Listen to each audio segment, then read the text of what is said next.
Darvish, you know, for the Padres, Tom, as we're going to jump inside the film room powered by a Google Cloud here.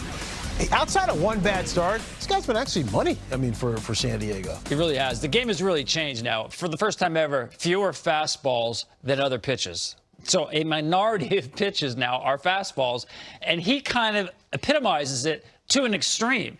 He's actually throwing his fastball, his four-seam fastball is terrific, but he's throwing it less than ever before and less as the year goes on. And you look at the batting average, nobody's hitting his fastball. So why is he throwing it less? He's sort of pitching backwards perfectly. Like he's using his fastball like a changeup. I say that because he doesn't show four-seam fastballs for the most part until he wants to put you away. So instead of trying to establish fastball and then get to this spin, which he does better than anybody, he's actually holding it in reserve and then blowing it by hitters. You see here, four-seam fastball by counts in his last start, most of them were with 2 strikes. Billy, you know, as a hitter, if you haven't seen heater until you have to swing, it's really tough. So going back to this game against the Diamondbacks here, I'm going to show you 4 plate appearances here where he's going to show a bunch of pitches. In this case, he's going to throw 5 different pitches here. The hitter still hasn't seen a heater, and now you got a heater and fouled off a sinker right there. A little bit of delay, too, which I love. That fastball really gets on you, and he does this a lot with his four-seamer. He'll go to that slow-motion delivery, and it'll really get out.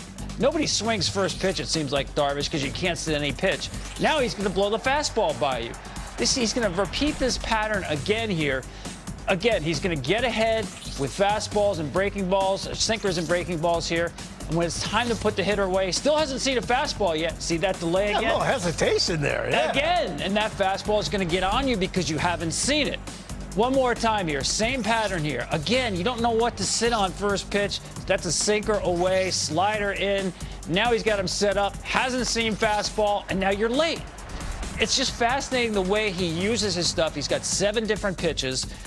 Looking at the numbers here, the lowest opponent batting average on a four-seam fastball, he's right up there. 3rd in Major League Baseball at 149. And you're like, wow, he must be throwing it like 50, 60% of the time. No. The less he uses his fastball, the more effective it is. Now, it helps to have 6 other pitches and to spin the ball like nobody else can.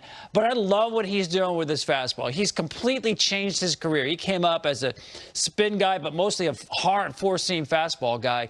And now he's using that like a changeup. So I'd like to see, too, when he throws now, because if you look at that, a controlled strike hook is a great pitch unless the dude up at home plate starts sitting on it. Right? Because if you can do that and you're not sure, I want to know when the buyout becomes on some of these guys. Because these numbers that Tom just gave, the fact that he's using his four-seam fastball less and less and less, right. Everybody else has those numbers too. And if you look at the controlled strike, I'm not talking about the nasty one that he's really going to yank, throw it down and in to the lefty. You throw a controlled hook, that's measurable in the hitter's eye. And you're right, Tom. Once that comes into play, this comes into play, that, and then all of a sudden you get rushed and you haven't seen it yet, you're going to be a little bit tardy because then you don't know what's actually coming. So I want to know moving forward, are these hitters, somebody going to actually go up to home plate, sit dead first pitch controlled hook and see if you can hit one 430 feet. Let me ask you about that hesitation. I mean, as a hitter, I mean, even if you know the fastball is coming, he's averaging 95.2 miles on his four-seamer. But when he throws that, you don't know that little hesitation's coming. So is that enough to kind of throw you off your game too? You know, I don't remember facing too many people that did a whole lot of different variants. You know, David Cohn would do almost anything that he wanted to do. He did more arm action than anything else, or arm slot, shall we say. But I think it could be there. But the interesting thing about when he was doing it, he was throwing a strike at the end. Yeah, right. We've chronicled other guys that are doing different things with hesitation and everything else, and it's almost an automatic ball going up to home plate. Yeah, but look what he did. It's a ball.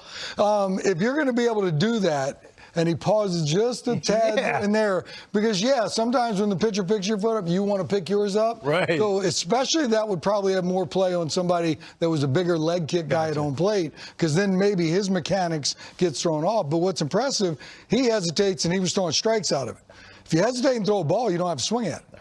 You know, because then he ain't going to get anything. But he's pretty impressive. And there's a good look at that change-up grip that he has right there. I mean, he's just clawing this thing, and he lets that eat too when he throws it. It's got good action on it. All right, Padres are hoping they can kind of jumpstart it here. They dropped 14 of their last to 21. Make sure you